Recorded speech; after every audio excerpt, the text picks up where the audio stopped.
Hello everyone, and welcome back to No More Heroes on the Nintendo Wii. I am one wild sheep yet again, and today, ladies and gentlemen, we're going to watch a play thing with a magician of sorts, and it's going to be quite interesting.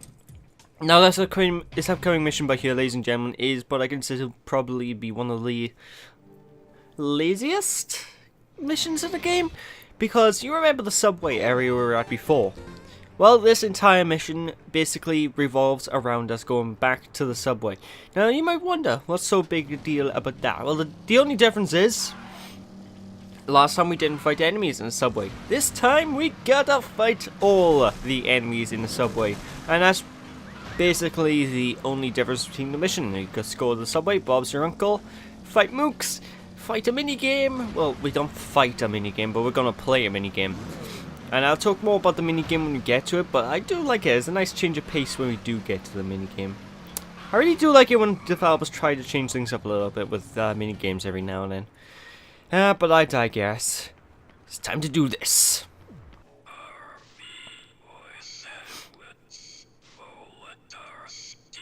Let's see what you're made of, Kung Boy. That name is needlessly long. I can never remember this guy's name. I'm just gonna keep calling him Harvey. Keep calling him Harvey Dent or something, I don't know. But I digress. Anyway, like I said, we're just heading back into the subway system with mooks this time. So we just need to kill the mooks. And now we can finally put our new Tsubaki to use. And this weapon is godlike because it initiates so damn much damage to all of the foes in the area. If there's a foe nearby, they're gonna get killed, basically. This thing is so powerful. It's so useful. I love it. Plus, it's essentially a baseball bat made of lightsabers. How can you not like it? It's amazing. Now, you're gonna find out that this specific beam katana is really useful when you get to do your, your finisher moves like this one right here.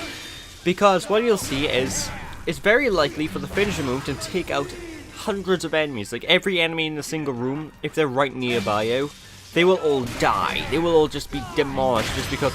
Look at that range. His range is insane. I wasn't even touching that guy, and I still hurt him with the attack. So it is very useful. And you'll find this lightsaber, this beam katana. I keep calling it a lightsaber. You find this move at its best when you have to swipe sideways, because when you do a sideways swipe, it has the most range and it has the most damage output. But as far as I'm aware, there's no real way to manipulate this. Good God! There's no real way to manipulate this thing so you can just swipe it any direction you want. Sometimes it works, sometimes it doesn't, and it just drives me mad. Although do be careful, because in this particular area you got loads of mooks that like to shoot at you, and they're a bit of a dickish. They're assholes. What can I say? They're just shooting at you, and it's annoying. There we go with the combos, the counter attacks again. I really need to look up how to do them properly, because I find that sometimes I do counter attacks, but it's not very often, But yeah, a good way to take out these mooks, because when they shoot you, they shoot in one direction specifically. So a good way to deal with them is sort of dodge out the way and then just run around their fire. That way you can run up to them and just boop them in the head until they go down deliciously, So it's all fine and dandy. Hey guys, what's up? So you can get away from me. You can't get away from Travis Touchdown. You could just say that, you sir, just touched down into hell. Because his name's Travis. No? Okay. Come on, you gotta give me at least one of these puns at some point, But I digress. Like I said, this beam katana is just godlike. I love it. I really do love it. You have to get used to it though, because it does have a lot shorter range than the normal beam katana. Like, I find myself sometimes striking to hit an enemy, but just missing because the range is a bit off, and that leaves me completely open and get devastated by like either gunfire or just a normal lightsaber move, just like, hey, yeah, you missed, haha, slash, and that's no good basically when that happens. It hurts. But now it's time for the part of the mission where things are going to change up a little bit. So yeah, there isn't just a standard It isn't just like last time we were in the subway with more mooks. No, we're gonna go to sleep this time, ladies and gentlemen, which results in a mini game. So yeah, just remove the nunchuck out of the Wii remote, and let's begin what can only be described as like a bullet hell top-down shooter. Pure white giant Glastonbury! So yeah, as you can see below, you push the D-pad to move, A button to use a special attack, button 1 to shoot, and button 2 to use your sword. And as you can tell, it's basically a top-down shooter. It's a generic, everyday bullet hell, and I think it's great. You know, it's a great side distraction to just break up the pace of the game a little bit, and I like it. I really do like it. You know, I always appreciate when games try to break things up and give you something new in order to stop you from being too bored with the main gameplay, you know? And plus the music in this game, I love it. It's so melodic and oh, it's so good. It's so good. But yeah, whenever you swipe with a sword, you can actually charge up your energy if you grab hold of weapon. You know, if you hit bullets that are coming towards you with your sword, you can actually charge up energy, which will show up on your special gauge to the right there. Now, when that reaches maximum, you'll be able to push the A button and initiate a super move. And this super move, as you would expect, well, it's a screen nuke. You know, it'll kill everything on the screen or do massive damage to the boss.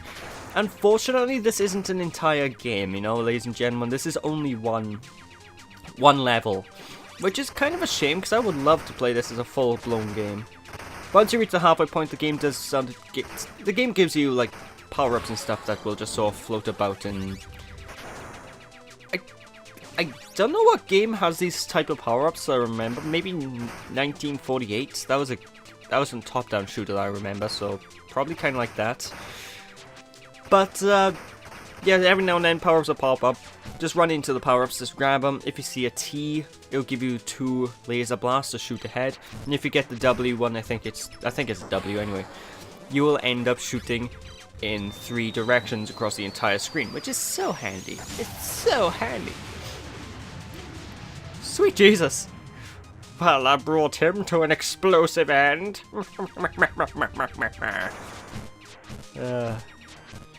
But yeah, that's all there is to this game, really. You just run around, you shoot the little green pellets of death while avoiding all the enemies' pellets of death, and Bob is your uncle, you know? Now, one thing I like to do is actually get the spread shot power up and sort of hang on back, with the exception of when these missiles pop up, because when these missiles pop up, you need to veer hard left or hard right, otherwise you're going to die. But I do like to hold them back, so my spread shot will just take out all the enemies on the screen. Now, this is actually a pretty challenging stage, so don't fret about dying too much. They give you infinite lives, which I think, you know, I'm kind of thankful for. If they didn't, I would probably cry a little bit and be a slight bit frustrated, you know? But now we're at the end of the stage, so we're going to have a little bit of a boss battle. And basically, don't shoot those little things by here, because obviously, they block your bullets, and if you go into them, you will die. Your main boss is actually the cross at the middle of the screen. So what you can do is you can actually use your sword ability, sword swipe on its little wave of bullets that is coming towards you, to basically almost instantaneously fill up your special gauge, which you can use to blast his health down. Well, not almost instantaneously, but the special gauge will go up quickly, you know? And using your special gauge, as you can tell, will also disable all enemy fire. So it's kind of a useful ability to activate when you're like, oh god, it's too many bullets, I can't handle the bullets, it's too extreme. And the game will just disable all the bullets, allowing you to hurt him. Delicious! And the game will also slow down as well whenever this explosion happens, which makes it quite a bit easier to hit the boss at the top of the screen. So there's that. But yeah, there's no real challenge of dying.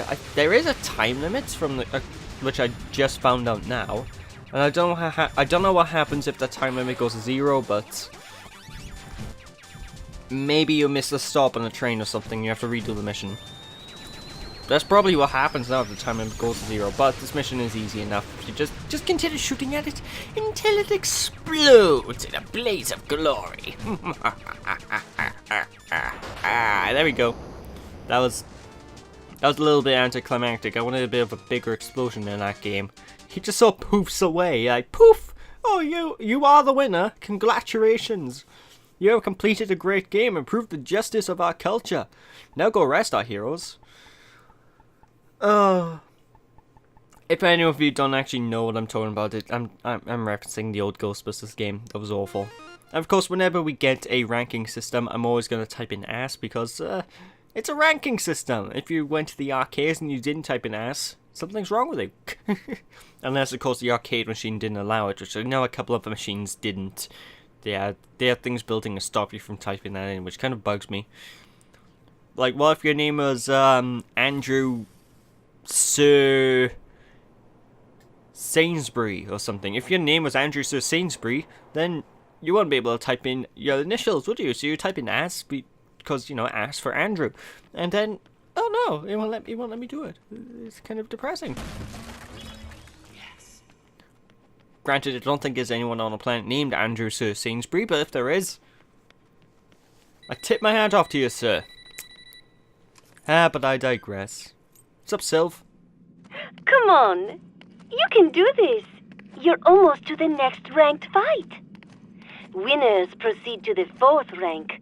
Losers will also proceed to the 8th circle of hell. But you and I, Travis, we are going to paradise together. Take me by the hand and show me a world of drama and passion, one that I have never known before.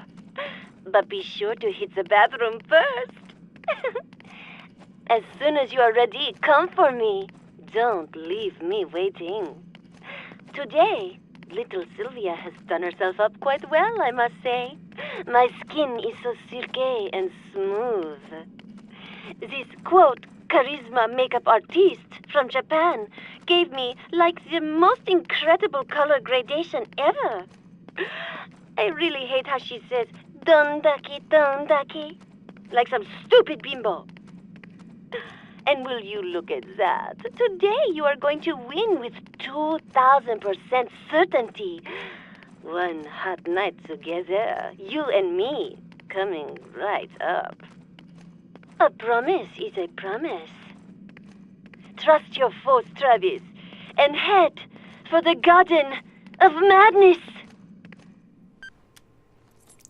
Okay, now Sylvia has to be the most bipolar person I think I've ever met. And I've met myself.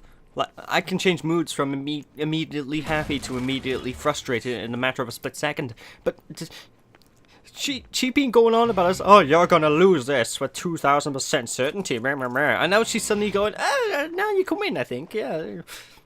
We can have the sexy time in the rooms and the night times, and yes.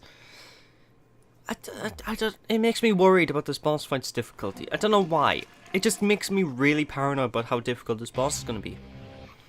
You want a spoiler? It's not that hard a boss fight, but I'll talk about that a bit more when we get to the boss. Let's just continue moving onwards. You know, I'm surprised they didn't throw more enemy mooks at us around this point, but yeah, it's actually a pretty chilled level, to be honest. You get a little enemy wave at the start, get a little mini game for the rest of it, and that's basically the level. It's quite surprising. Did I just say Satan's Ferris wheel?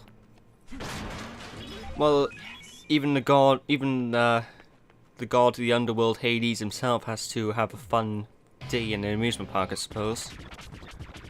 But I digress.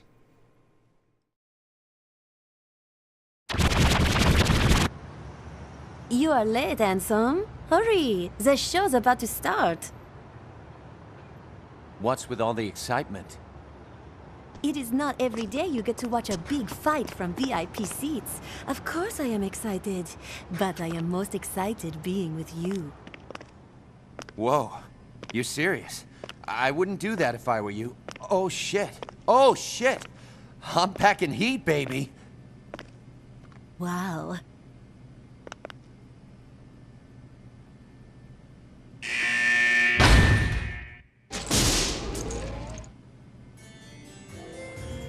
Ladies and gentlemen, and all killers out there, welcome to Harvey Wolodarski's Magic Freak Show of the century. It'll be a killer night, so let's get started. It's showtime!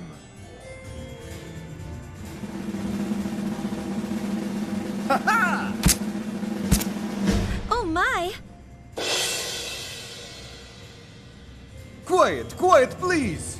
What do you know? It's already time for the last program. But you know, today is a special day. And you, ladies and gentlemen, are lucky. So lucky that you might even get lucky. Now, one of you lucky people will be chosen to be up here with me. Who's it gonna be? The lucky person is... you! Wow, Travis, this is your lucky night. Me? They want me? Serious? You gotta be kidding. Go get him, Tiger. Come on, no need to be shy. Congratulations, you nasty little boy. Tell the audience your name. Travis Touchdown. It's a good name, don't you think? It's a fine name indeed. You have your parents to thank for that. My parents are dead. Boy, that escalated quickly. Oops! Touchy subject. A question that should not be touched upon.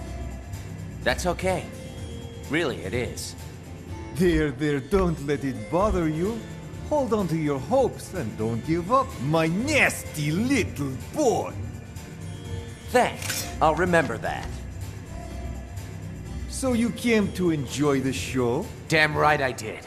I was really looking forward to this. It's the last show, right? Last show? Did I hear you right? Oh, you heard me right. Harvey, you're gonna die tonight. Right here. By my hand. Let's close the curtains. I hope you aren't being serious. That would be a pity. We still have the main event to unveil. Playtime is over. Ladies and gentlemen, it's showtime!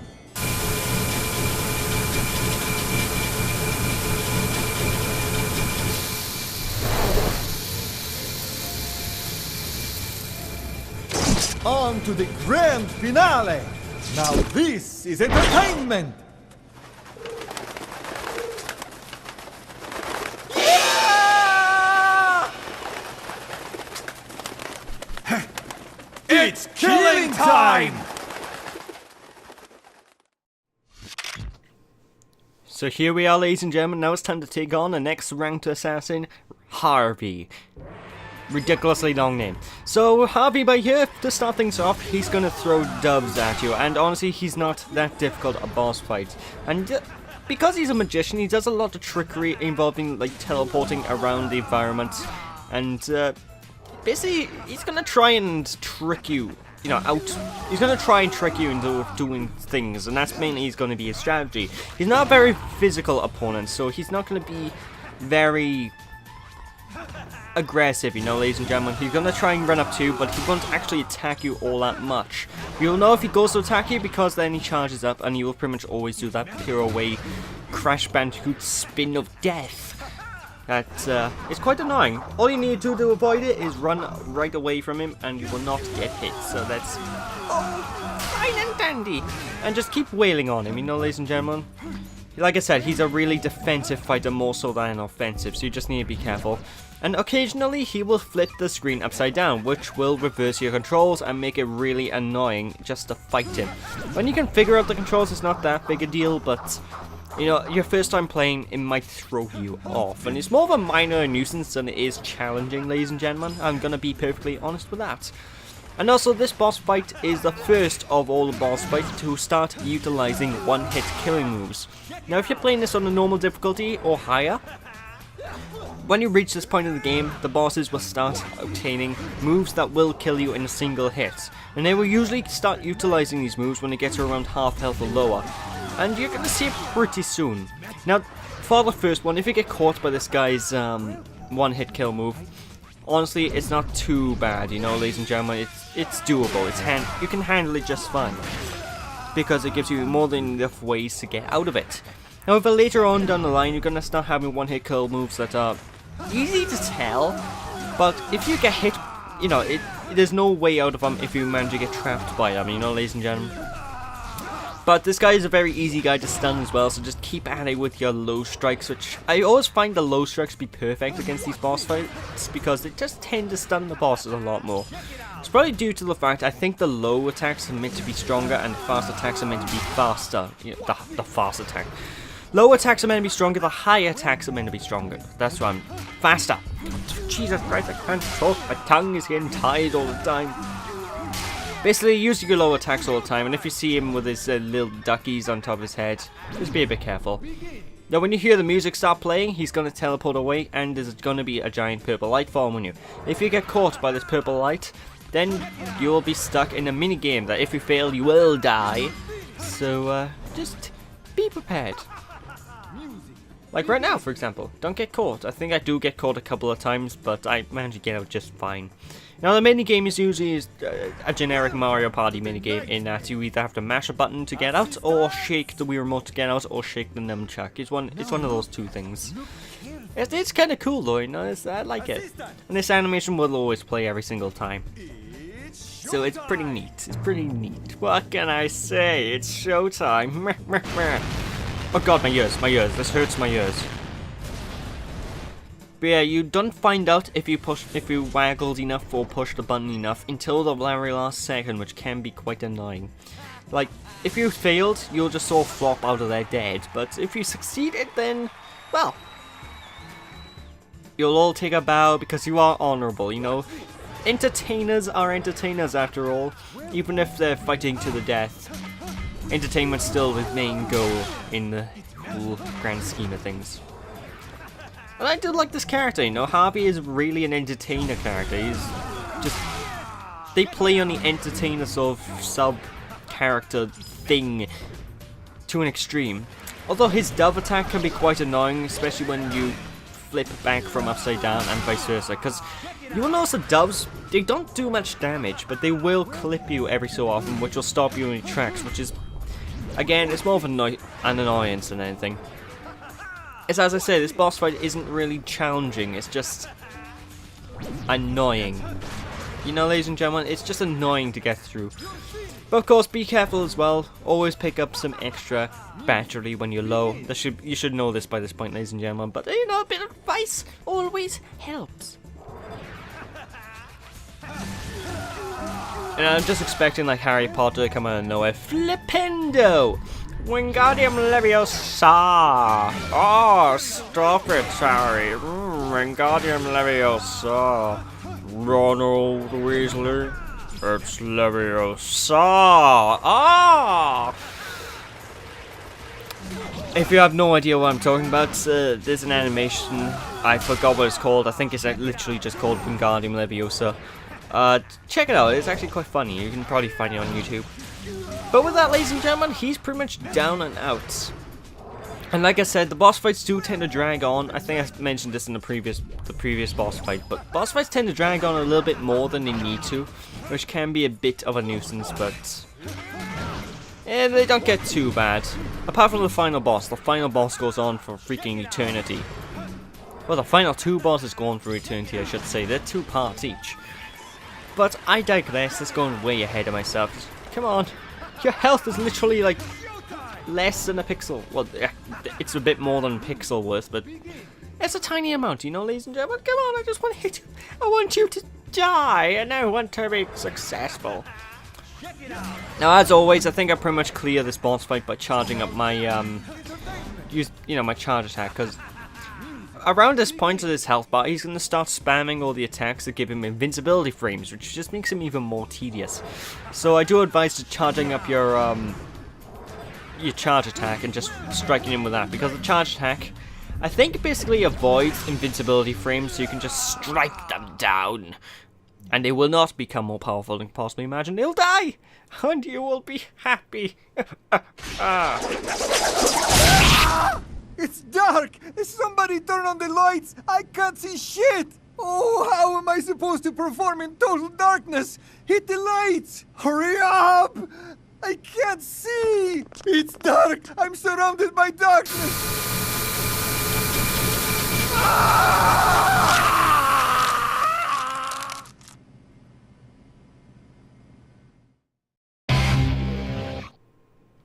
Ow! Ow! You could hear the bones crack as the... that was detail. That was detail I didn't need, Suda 51. Ugh. Ew.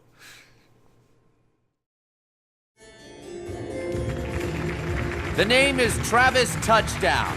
Thank you all for coming tonight. I hope you enjoyed the show. I would also like to thank you for coming this evening. As a result, Travis Touchdown is now ranked 4th place. And the show will go on. I hope to see you all again soon. And have a good night.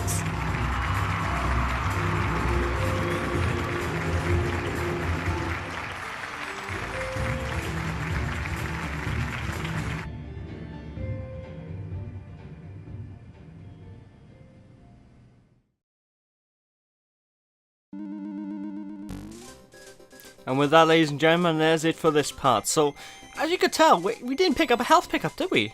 Now, for some reason, around the tail end of the game, they stopped giving us health power-ups after the boss fights. And sometimes they do and sometimes they don't. It's very... I don't know, for some reason they just stopped giving us these health power-ups. And it's kind of annoying to me, because I like having the health power-ups, guys, you know? It didn't stop it with Zelda. It might make him overpowered as all hell. Just Zelda. It didn't stop Link, I mean. From being overpowered. I digress. Thank you all for watching. Hope you all enjoyed. Don't be sheepish, people. I'll catch you all next time. Bye!